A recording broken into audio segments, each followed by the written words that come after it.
दोस्तों, आप सभी का स्वागत है मेरे चैनल पाठशाला स्कॉलर्स में। आज हम स्टार्ट करेंगे chapter number 4 which is quadratic equations. तो ये एक प्री रिक्विजिट वीडियो है विच मींस इस चैप्टर में जिस टाइप के क्वेश्चंस आते हैं उन क्वेश्चंस को प्रोसीड कैसे करना है और कौन से फॉर्मूलाज याद करने हैं और क्वेश्चंस कैसे करने हैं यूजिंग दोज फॉर्मूलाज, वो सब आपको इस वीडियो में मिल जाएगा।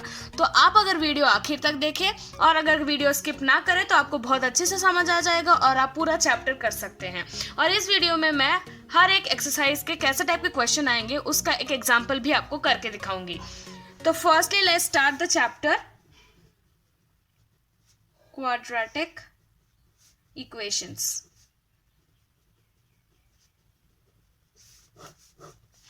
फर्स्टली मैं बताना चाहूंगी कि what is quadratic equation. Quadratic equation होता है वेरिएबल, कोई भी वेरिएबल हम ले सकते हैं x या y, और उसका एक स्टैंडर्ड फॉर्म होता है। तो वो फॉर्म हमें याद रखना है which is ax² plus bx plus c equals to 0। इसको बोलते हैं standard form of quadratic equation. यहाँ पे a, b और c रियल नंबर्स है और वेरिएबल है x। तो a, b और c है रियल नंबर्स और x को बोलते हैं वेरिएबल। तो ये जो है ये एक स्टैंडर्ड फॉर्म है ऑफ अ क्वाड्रेटिक इक्वेशन। अब हम चलते हैं एक्सरसाइज 4.1। मैं आपको बताती हूँ 4.1 में कैसे टाइप के क्वेश्चंस है। पहले 4.1 में पहले तो एक टाइप का क्वेश्चन है जिसमें पूछेंगे check whether the following are quadratic equation. मतलब कुछ इक्वेशंस दिए रहेंगे, आपको चेक करना होगा कि वो क्वाड्रेटिक है या नहीं, और फिर कुछ स्टेटमेंट्स दिए होंगे और उनमें से आपको क्वाड्रेटिक इक्वेशन फॉर्म करना है। तो फर्स्टली मैं एक एग्जांपल दिखा देती हूँ जिसमें हम पहले फाइंड आउट करेंगे कि वो क्वाड्रेटिक इक्वेशन है या नहीं। तो पहले हम एक एग्जांपल ले लेते हैं। सपोज हमने लिया x minus 2 whole square plus 1 equals to 2x minus 3। तो ये एक इक्वेशन दिया है और क्वेश्चन है कि find out whether this is quadratic और नॉट। तो वो फाइंड आउट करने के लिए हम पहले इसको सिंप्लीफाई करेंगे। ये RHS है, ये LHS है। तो पहले हम LHS सिंप्लीफाई करेंगे। x minus 2 whole square plus 1 a minus B whole square a² minus 2ab plus b square plus 1 x square minus 4x plus 5 ये यहाँ पे आ गया। फिर हम RHS में क्या करेंगे, LHS इक्वल्स टू RHS है,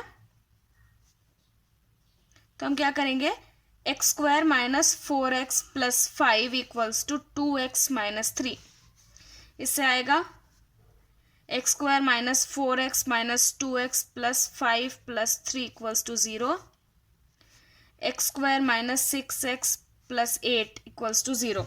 तो ये है हमारा फाइनल इक्वेशन जो हमें ये सिंप्लीफाई करके मिलता है। तो ये अगर हम देखें तो ये स्टैंडर्ड फॉर्म में है या नहीं वो हमें पहले चेक करना है। कैसे चेक करेंगे, ax² plus bx plus c form में है।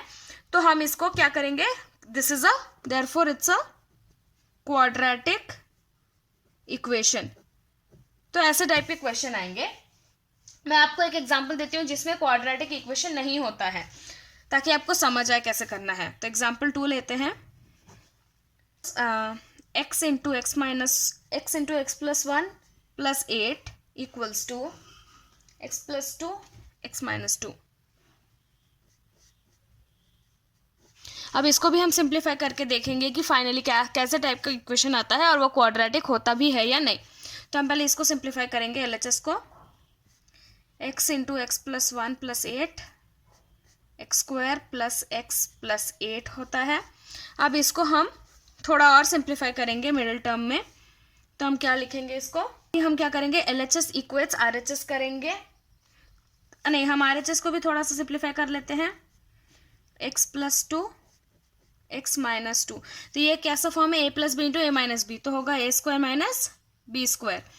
तो ये LHS हो गया सिंप्लीफाई। RHS अब हम इक्वेट करेंगे दोनों को, LHS इक्वेट्स RHS।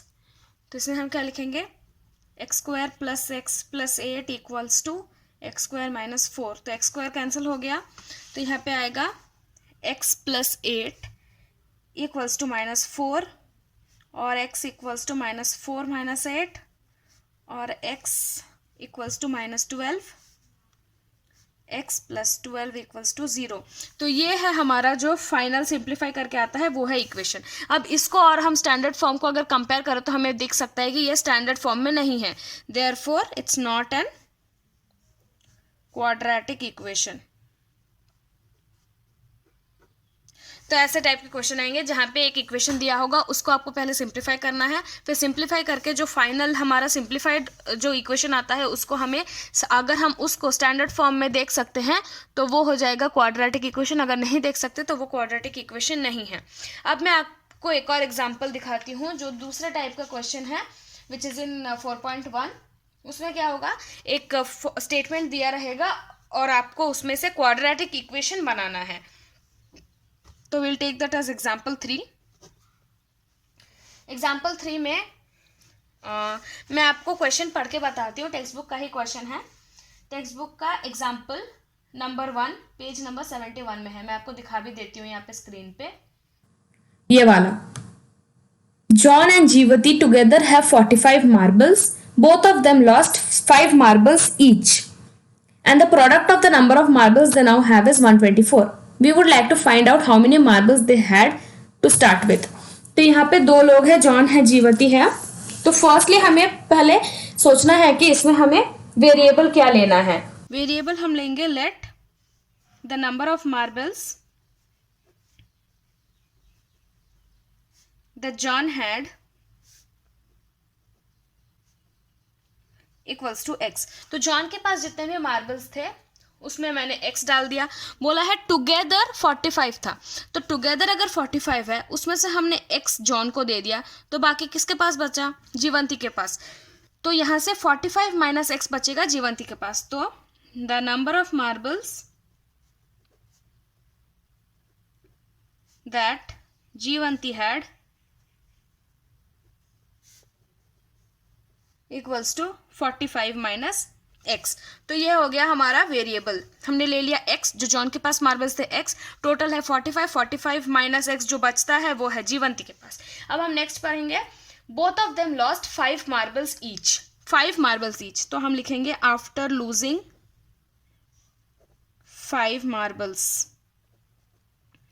जॉन के पास कितने बचेंगे, फिर जॉन के पास कितने बचेंगे, x माइनस 5, 5 इसमें से जाएंगे, और जीवंती के पास बचेंगे 45 माइनस x था उसके पास, उसमें से हमें 5 माइनस करना है। तो इसको थोड़ा सॉल्व कर लेंगे। 45 minus x minus 5, 40 minus x बचता है जीवंती के पास। अब नेक्स्ट है, both of them lost 5 marbles each, मतलब 5 मार्बल्स लॉस्ट हो गया। And the product of the number of marbles they now have is 124, मतलब 5 मार्बल्स लूज करने के बाद अगर हम उन दोनों के मार्बल्स का मल्टीप्लाई करेंगे तो हमें 124 मिलेगा। तो मल्टीप्लाई करते हैं, x minus 5 into 40 minus x equals to 124। तो ये हो गया हमारा जो क्वाड्रेटिक इक्वेशन चाहिए वो। अब हमें थोड़ा सिंप्लीफाई करके उसको इस फॉर्म में लाना है जो स्टैंडर्ड फॉर्म है। तो देखते हैं क्या बनता है। तो यहाँ पे हम लोग क्या करेंगे, 40x minus 200 minus x square plus 5x equals to 124 minus x square plus 45x equals to 124 plus 200 minus x square plus 45x equals to 324 minus x square plus 45x minus 324 equals 0, x square minus 45x plus 324 is 0। तो यहाँ पे हमें जो final equation हमें चाहिए था वो मिल गया। तो ऐसे दो टाइप के क्वेश्चन आएंगे हमारे एक्सरसाइज 4.1 में। पहला टाइप होगा जिसमें आपको कुछ इक्वेशंस दिए होंगे, आपको पूछेंगे कि please tell us whether it is quadratic equation और नॉट। तो हमें ऐसे सिंप्लीफाई करना है, फिर जो लास्ट इक्वेशन आता है उसको हमें स्टैंडर्ड फॉर्म से कंपेयर करना है। अगर वो स्टैंडर्ड फॉर्म में लिख सकते हैं तो वो क्वाड्रेटिक इक्वेशन होगा, अगर नहीं लिख सकते हैं जैसे कि इसमें था तो वो स्टैंडर्ड क्वाड्रेटिक इक्वेशन नहीं है स्टैंडर्ड फॉर्म में। तो अभी नेक्स्ट कैसे टाइप का क्वेश्चन आएगा, स्टेटमेंट दिया होगा, आपको पहले वेरिएबल लेना है, फिर उन वेरिएबल्स को क्वेश्चन के अकॉर्डिंग जो भी बताया है उससे ऐसे फॉर्म करना है, फिर सिंप्लीफाई करके स्टैंडर्ड फॉर्म में लिखना है ऐसे। तो ये हो गया प्री रिक्विजिट ऑफ एक्सरसाइज 4.1। अब हम चलते हैं 4.2 के कैसे टाइप के क्वेश्चन हैं वो बताती हूँ मैं आपको। 4.2 में 2 टाइप के क्वेश्चन आएंगे। डायरेक्टली वो लोग बोलेंगे कि roots of a quadratic equation निकालना है फैक्टराइजेशन मेथड से, और जो स्टेटमेंट्स दिया होगा उसको पहले हमें इक्वेशन निकालना है और फिर उनको सॉल्व करना है यूजिंग द फैक्टराइजेशन मेथड। तो पहले मैं आपको फैक्टराइजेशन मेथड समझा देती हूँ।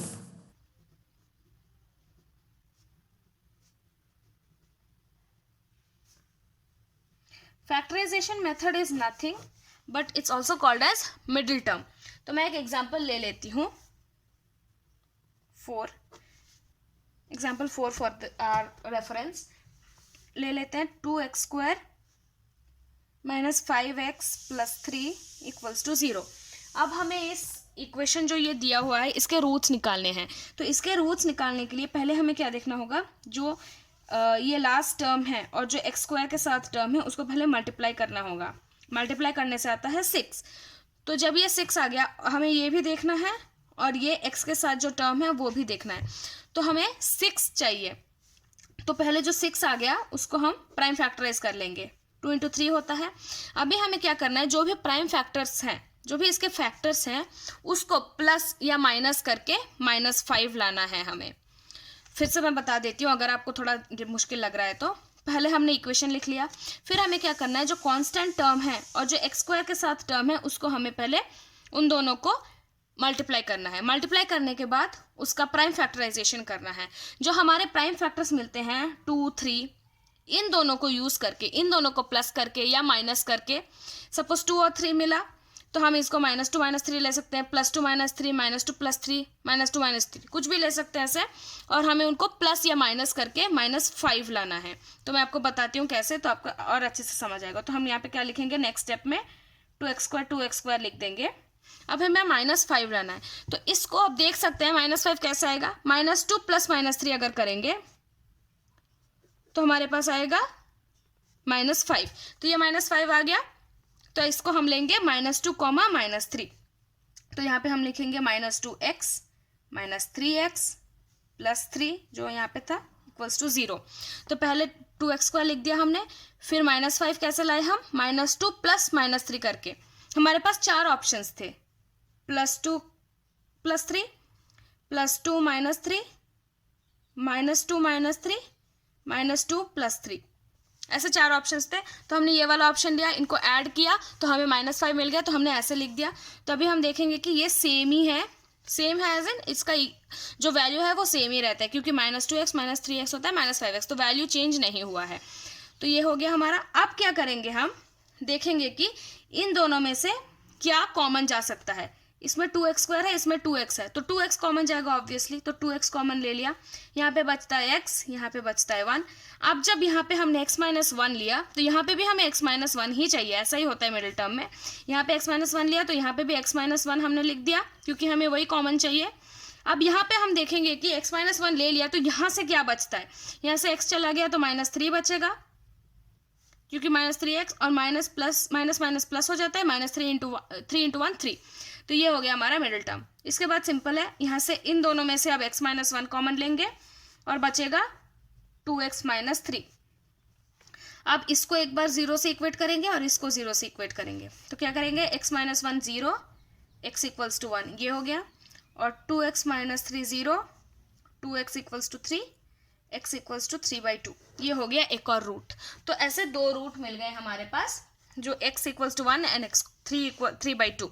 तो ऐसे हमारा होता है फैक्टराइजेशन मेथड और मिडिल टर्म मेथड। फिर से मैं बता देती हूँ, पहले हमें कांस्टेंट टर्म और x² के साथ जो कोएफिशिएंट है उसको मल्टीप्लाई करना है, फिर उस मल्टीप्लिकेशन का जो रिजल्ट आता है उसको हमें प्राइम फैक्टराइज करना है, फिर जो हमें प्राइम फैक्टर्स मिले उनको हमें प्लस, उनका साइन चेंज करना है अगर ज़रूरत पड़े तो, और उनको फिर प्लस या माइनस करके हमें ये जो बीच का टर्म है वो लाना है। वो लाने के बाद हमें फिर कॉमन लेते जाना है और ऐसे फैक्टर्स निकालने हैं ताकि हमें ऐसे रूट्स मिल जाए। तो ये हो गया प्राइम फैक्टराइजेशन मेथड। स्टेटमेंट्स का भी सवाल आएगा जो मैं आपको एक्सरसाइज में बताऊंगी। यही मेन था प्राइम फैक्टराइजेशन मेथड समझाना। नेक्स्ट चलते हैं हम 4.3। आज मैंने अपने व्यूअर्स के लिए एक स्पेशल ऑफर अपने डिस्क्रिप्शन बॉक्स में डाला है। उसके चलते मैंने अभी सिर्फ अर्न करो के कुछ ही लिंक्स डाले हैं जिसमें से आप स्टेशनरी का सामान खरीद सकते हैं। मैंने ज़्यादा कुछ नहीं डाला है, कुछ नोटबुक्स, कुछ पेन्स और जो 10th स्टैंडर्ड का एनसीईआरटी मैथ्स बुक है वो डाला है। उस लिंक्स को अगर आप यूज़ करते हैं तो आपको एक्स्ट्रा डिस्काउंट मिलेगा। और नीचे इन्वाइट लिंक भी है, उस इन्वाइट लिंक से अगर आप अर्न करो ज्वाइन करते हैं तो आपको फर्स्ट ट्रांजैक्शन में 30% डिस्काउंट मिलेगा।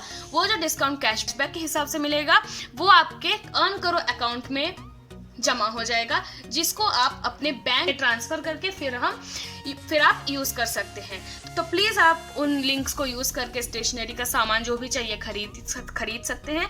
आपको कुछ और भी स्टेशनरी का सामान अगर आपको खरीदना है, जैसे कि कोई भी टाइप्स के बुक्स हो, नोटबुक्स हो, पेंसिल्स, इरेजर्स, आप मुझे प्लीज सजेस्ट कीजिए कमेंट बॉक्स में, ताकि मैं उनके लिंक्स भी आपको डिस्क्रिप्शन बॉक्स में दे सकूं अगले वीडियोस में और आप खरीद सकें उस लिंक्स के और डिस्काउंट पा सकें। 3 में हम देख सकते हैं कि 2 टाइप के मेथड हैं, कंप्लीटिंग द स्क्वायर और यूजिंग क्वाड्रेटिक फॉर्मूला। तो पहले मैं आपको कंप्लीटिंग द स्क्वायर मेथड सिखाऊंगी।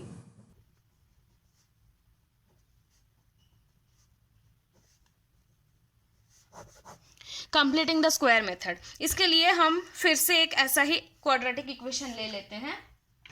तो हम पहले यहाँ पे ले लेते हैं एग्जाम्पल 5 फॉर आवर रेफरेंस। तो यहाँ पे मैंने एक क्वेश्चन ले लिया है, जैसा कि 9x² - 15x + 6 = 0। तो ये एक क्वेश्चन है, इसको हमें कंप्लीटिंग स्क्वायर मेथड से रूट्स फाइंड आउट करने हैं। यहाँ पे हमने यूज़ किया था मिडिल टर्म या फिर फैक्टराइजेशन मेथड, यहाँ पे हम यूज़ करेंगे कंप्लीटिंग द स्क्वायर मेथड। तो मैं दिखाती हूँ ये प्रोसेस कैसे करना है। फर्स्टली तो हमें देखना है कि ये जो पूरे टर्म्स है इसमें से कुछ कॉमन जा सकता है या नहीं। अगर हम ध्यान से देखें तो यहाँ पे हम देख सकते हैं कि 3 कॉमन जाएगा हर एक टर्म में से। तो हम 3 कॉमन ले लेंगे। पहले 3x² - 5x + 2 और 3x² - 5x + 2 = 0। तो ये हो गया हमारा सिंप्लीफाइड। अभी हमें देखना है जो x² का टर्म है उसको हमें, x² का जो कोएफिशिएंट है उसको हमें 1 बनाना है। तो 1 बनाने के लिए हम पूरे इक्वेशन को 3 से अगर डिवाइड कर देते हैं तो x² का जो कोएफिशिएंट है वो 1 बन जाएगा। तो हम यहाँ पे करेंगे डिवाइडिंग इक्वेशन बाय 3। ये लिखना नहीं है, बस आपके रेफरेंस के लिए मैं बता रही हूँ। तो dividing the whole equation by 3 करने से क्या हो जाएगा, 3x² बाय 3 - 5x बाय 3 + 2/3 = 0। तो अब 3 कैंसिल हो गया, तो x² का कोएफिशिएंट हुआ 1। तो हम लिखेंगे x² - 5/3x + 2/3 = 0। इसको मैं यहाँ पे लिख लेती हूँ ताकि आपको मैं नेक्स्ट प्रोसेस भी सिखा सकूँ। तो क्या लिखेंगे हम, जो भी आया हमारे पास, x² - 5/3x + 2/3 = 0। ये है हमारा अभी सिंप्लीफाइड वाला। अभी हमें रूट्स निकालने हैं। तो फिर क्या करना है, ये जब 1 हो गया, जब x² का जो कोएफिशिएंट है जब वो 1 हो गया, फिर हमें इस पे कॉन्सेंट्रेट करना है। x का जो टर्म है, x के टर्म को हमें डिवाइड बाय 2 करना है। x का जो टर्म है जो है 5/3, उसको हमें 2 से डिवाइड करना है। तो 5/3 को 2 से डिवाइड करेंगे तो क्या आएगा, 5/6। ठीक है, तो 5/6 जो आया उसको हमें एक बार प्लस स्क्वायर करना है, एक बार माइनस। मैं दिखाती हूँ कैसे। तो यहाँ पे हम लिखेंगे और x² - 5/3x + 2/3। अब जो यहाँ पे 5/6 आया उसको हम क्या लिखेंगे, पहले +5/6 होल स्क्वायर -5/6 होल स्क्वायर = 0। ऐसे हमें लिखना है। तो हम क्या करेंगे, इसको और इसको हम 0 के उस साइड शिफ्ट कर देंगे। तो क्या लिखेंगे हम, x² - 5/3x, इसको यहीं पे रखेंगे, इसको रखेंगे यहीं पे। फिर इसके इस साइड क्या लेकर जाएंगे, -2/3 -5/6 होल स्क्वायर। अब क्या करेंगे, हमें दिख रहा है कि ये है a² - 2ab + b² के फॉर्म में। तो हम इसको लिखेंगे a² - 2ab + b² के फॉर्म में है, तो इसको हम लिखेंगे a - b होल स्क्वायर। तो क्या लिखना है हमें, a - b होल स्क्वायर = अभी इसको सॉल्व कर लेना है बस। तो थोड़ा सा वीडियो में प्रॉब्लम हो गया था, तो मैं सॉल्व करती गई, पता नहीं वीडियो रिकॉर्ड नहीं हुआ, तो मैंने यहाँ पे सॉल्व कर दिया है। मैं आपको समझा देती हूँ ठीक से। तो हमने यहाँ पे छोड़ा था, मुझे लगता है वीडियो यहीं पे छूट गया था। तो हमने क्या लिखा, x-5/6 a-b होल स्क्वायर के टर्म फॉर्म में लिखा, और इसको हमने -2/3, यहाँ पे प्लस होगा क्योंकि ये माइनस था यहाँ पे, तो इस साइड जाएगा तो प्लस होगा, तो -2/3 + 25/36 लिख दिया हमने। इसको हमने सेम ही रखा। अब इन दोनों का हमने एलसीएम ले लिया 36, तो यहाँ पे आएगा -24, यहाँ पे आएगा +25, उससे आता है 1/36। तो हम इसको फिर से सेम रखेंगे और इसको 1/36 को हम लिखेंगे 1/6 होल स्क्वायर। अगर आप चाहें तो इसमें से स्क्वायर स्क्वायर हटा के यहाँ पे ऐसे इक्वेट कर सकते हैं, या फिर ये स्टेप भी आप लिख सकते हैं। तो मैंने जस्ट इक्वेट कर दिया है, x-5/6 इक्वल्स टू ±1/6 आएगा। तो यहाँ पे मैंने इसको मैंने प्लस में सब्सटीट्यूट किया और इधर मैंने माइनस में सब्सटीट्यूट किया। तो प्लस में सब्सटीट्यूट करने से क्या आता है, x इक्वल्स टू 1/6 प्लस लिया मैंने, और इसको इस साइड भेजूंगी तो प्लस हो जाएगा, तो ये x की वैल्यू आ गई 1।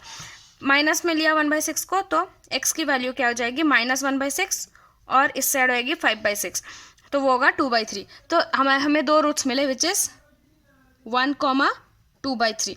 तो ऐसे हमें कंप्लीटिंग द स्क्वायर मेथड करना है। थोड़ा वीडियो के प्रॉब्लम से आपको अगर समझ में ना आया हो तो प्लीज़ मुझे पूछना कमेंट्स में, मैं आपको बता दूंगी फिर से समझा के, या फिर हम जब एक्सरसाइज करेंगे तब को तो आपको समझ आ ही जाएगा। बट प्लीज़ अगर कुछ डाउट्स हो तो please ask me in the comment section. Next हम चलते हैं, कंप्लीटिंग द स्क्वायर मेथड हो गया, अब हम चलते हैं quadratic formula. Quadratic formula use करके भी हम रूट्स निकाल सकते हैं। तो अभी तक हमने दो मेथड सीखे, एक तो फैक्टराइजेशन मेथड था जिससे हम रूट्स निकाल सकते थे, और नेक्स्ट हमने सीखा कंप्लीटिंग द स्क्वायर मेथड जिससे हम रूट्स निकाल सकते थे। अब हम सीखेंगे क्वाड्रेटिक फार्मूला। उसके लिए आपको क्वाड्रेटिक फार्मूला याद होना चाहिए। तो सबसे पहले मैं बताऊंगी, जो स्टैंडर्ड फॉर्म है हमारे इक्वेशन का वो है ax² + bx + c = 0, और जो क्वाड्रेटिक फार्मूला है वो है -b ± √b² - 4ac/2a। तो ये है हमारा क्वाड्रेटिक फार्मूला जो कि आपको याद रखना है। अब b आपको समझ नहीं आएगा अगर, तो यहाँ से b मिल जाएगा, यहाँ से a c और यहाँ से भी a। तो ये है हमारा क्वाड्रेटिक फार्मूला जो कि बहुत इंपॉर्टेंट है। अब इसको यूज़ करते हुए मैं एक एग्जांपल दिखाती हूँ।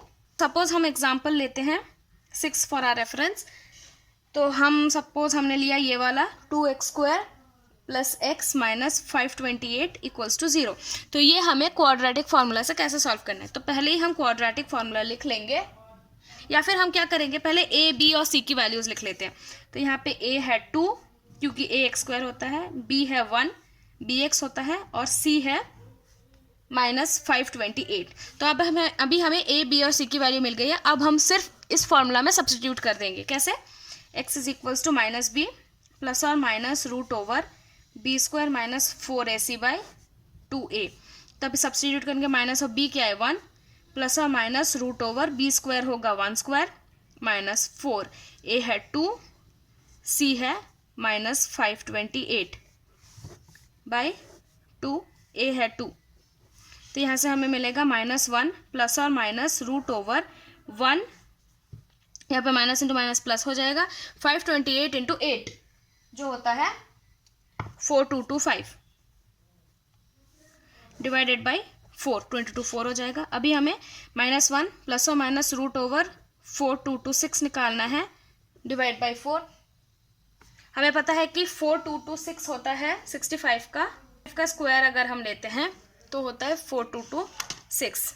तो यहाँ पे 4224 आएगा, 528 × 8 4224 आएगा, और जब हम ऐड करेंगे तो 4225 आएगा। I am very sorry. तो पहले हमने क्या किया, ए बी सी की वैल्यूज़ लिख ली हमने, फिर वैल्यूज़ को सब्सटीट्यूट कर दिया। उसके बाद हमने क्या किया, 1 ऐसे लिख दिया, 1² 1 माइनस माइनस प्लस होता है, 528 × 8 4224 होता है, ऐड करके आता है √4225। तो हमें पता है कि 4225 का स्क्वायर रूट होता है 65। तो हम ऐसे लिख देंगे -1 ± 65 डिवाइडेड बाई 4। अभी हमें दो तरह से करने हैं, पहले एक बार 65 को प्लस लेना है, फिर 65 को माइनस लेना है। तो हम लिखेंगे x = -1 + 65/4, और एक और लिखेंगे x = -1 - 65/4। तो यहाँ पे क्या आएगा 64/4, और यहाँ पे आएगा 66/4। तो यहाँ पे आएगा यहाँ पे आएगा 16 और यहाँ पे आएगा 33/2, यहाँ पे आएगा 16/1, तो 16। तो हमारा x की वैल्यू क्या आएगी, दो रूट्स क्या आएंगे, x इक्वल्स टू 16 आएगा एक, और एक आएगा x इक्वल्स टू 33/2। तो ऐसे हमें क्वाड्रेटिक फॉर्मूला यूज करके फाइंड आउट करना है। तो हमने फैक्टराइजेशन मेथड देखा which is also called as middle term, फिर हमने कंप्लीटिंग द स्क्वायर मेथड देखा ऐसे, उसके बाद हमने क्वाड्रेटिक फॉर्मूला भी देख लिया। ये हो गया हमारा एक्सरसाइज नंबर 4.3, जिसमें हमें क्वाड्रेटिक फॉर्मूला और कंप्लीटिंग द स्क्वायर ये वाले मेथड से करना है, रूट निकालने हैं। अभी हम पढ़ेंगे जो हमें एक्सरसाइज 4.4 के लिए चाहिए होगा, नेचर ऑफ द रूट्स।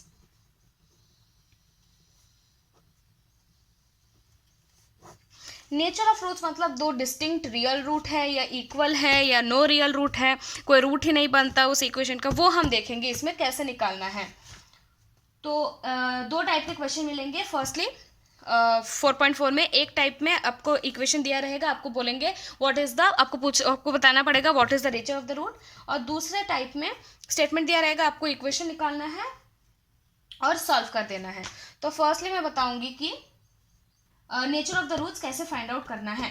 तो नेचर ऑफ द रूट्स के लिए फिर से हमें क्वाड्रेटिक फार्मूला देखना पड़ेगा। पहले हम क्वाड्रेटिक फार्मूला यहाँ पे लिख लेते हैं, -b प्लस और माइनस √b² - 4ac/2a।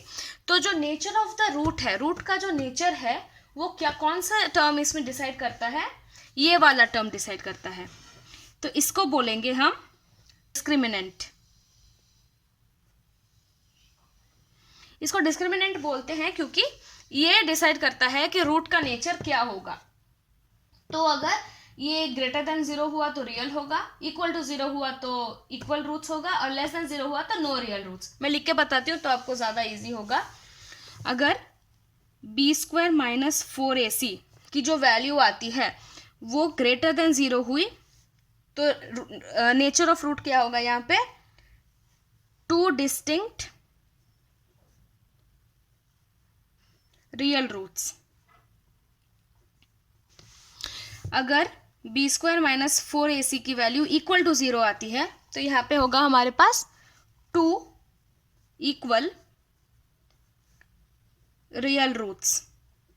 अगर b² - 4ac की वैल्यू लेस देन 0 आती है तो वो हो जाएगा नो रियल रूट्स। इसके मैं एग्जाम्पल करके दिखाती हूँ तो आपको समझ आ जाएगा। तो हम लेंगे example number 7 for our reference in this. Example लेंगे हम 2x² - 4x + 3 = 0। सपोज हमें क्वेश्चन दिया है कि find the discriminant and hence find the nature of the roots. तो पहले तो हमें डिस्क्रिमिनेंट ढूंढना है। तो डिस्क्रिमिनेंट मैंने क्या बताया था, ये है डिस्क्रिमिनेंट। तो हम क्या लिखेंगे, b² - 4ac = -4, b है -4 तो -4 होल स्क्वायर -4 इंटू a है 2 इंटू c है 3, तो ये हो जाएगा 16 - 24 जो होता है -8। तो -8 हमें हमारे पास है। तो अभी हमें देखना है, ये हो गया हमारा डिस्क्रिमिनेंट हमने निकाल लिया। अब नेक्स्ट है नेचर ऑफ द रूट निकालना है। तो नेचर ऑफ द रूट के लिए हमें पहले देखना है कि ये ग्रेटर देन 0 है, इक्वल टू 0 है या लेस देन 0 है। तो देखने से पता चलता है कि -8 इज लेस देन 0। तो अगर लेस देन 0 हुआ विच मीन्स ये थर्ड है, ये फर्स्ट सेकेंड थर्ड, ये थर्ड कंडीशन सेटिस्फाई हो रहा है, which means therefore the equation does not have any real roots. इस इक्वेशन में रियल रूट्स नहीं है, इसीलिए हमारा डिस्क्रिमिनेंट 0 से कम आ रहा है। अब मैं एक और क्वेश्चन दिखाती हूँ आपको। एक और क्वेश्चन हम देखते हैं, एग्जाम्पल 8 फॉर आवर रेफरेंस। इसमें हम लेंगे 3x² - 2x + 1/3 = 0। अब इसमें पूछा है कि find out the discriminant and determine the nature of the roots. तो डिस्क्रिमिनेंट हम निकालेंगे, b² - 4ac = b क्या है -2 -4a है 3, c है 1/3, 3 कैंसिल हो गया, यहाँ पे आएगा 4 - 4, तो ये है 0 है। इसका मतलब क्या है, डिस्क्रिमिनेंट हमारे पास निकल गया 0। अभी हमें नेचर ऑफ द रूट्स निकालना है। तो हमें देखना पड़ेगा ये लेस देन 0 है, इक्वल टू 0 है या ग्रेटर देन 0 है। तो साफ साफ दिख रहा है कि ये इक्वल टू 0 है। तो अगर इक्वल टू 0 है तो ये सेकेंड कंडीशन सेटिस्फाई होता है, which is therefore the equation has two equal real roots. तो यह हो गया हमारा nature of the roots which is very very very very easy. तो अभी क्वेश्चन एक्सरसाइज 4 अगर हम देखेंगे नेक्स्ट वीडियोस में तो हम बहुत ही आसानी से कर लेंगे। तो इसी के साथ प्री रिक्विजिट वीडियो ख़त्म होता है इस चैप्टर का। इसमें मैंने हर टाइप के क्वेश्चन के एग्जांपल दिखाए हैं जो भी आपको एक्सरसाइजेस में मिलेंगे, और फार्मूलाज भी बता दिया है। पहले तो मैंने बताया कि what is standard form of equation, फिर मैंने एग्जांपल्स करके दिखाया कि आपको कैसे टाइप के क्वेश्चन आएंगे। पहले तो आएंगे इस टाइप के क्वेश्चन जिसमें आपको पूछेंगे कि इट्स अ क्वाड्रेटिक इक्वेशन और नॉट, फिर स्टेटमेंट देंगे, आपको क्वाड्रेटिक इक्वेशन बनाना पड़ेगा, फिर फैक्टराइजेशन मेथड से सॉल्व करना पड़ेगा, या तो कंप्लीटिंग द स्क्वायर मेथड से सॉल्व करना पड़ेगा, या फिर क्वाड्रेटिक फार्मूला यूज़ करके सॉल्व करना पड़ेगा। फिर जो लास्ट एक्सरसाइज आएगा उसमें आपको nature of the roots find out करने को बोलेंगे और डिस्क्रिमिनेंट भी फाइंड आउट करने को बोल सकते हैं। तो इससे हमारा प्री रिक्विजिट का वीडियो खत्म हो चुका है। आपने अगर पूरा वीडियो देखा हो तो आपको अच्छे से चैप्टर समझ आ गया होगा, एटलीस्ट द प्री रिक्विजिट और the formulas and how to proceed. अगर आपको मेरा ये वीडियो अच्छा लगा हो तो लाइक और शेयर करें, मेरे चैनल को सब्सक्राइब करें और बेल आइकन को दबाइए मेरे लेटेस्ट वीडियो सबसे पहले देखने के लिए। तो देखते रहिए और सीखते रहिए। धन्यवाद।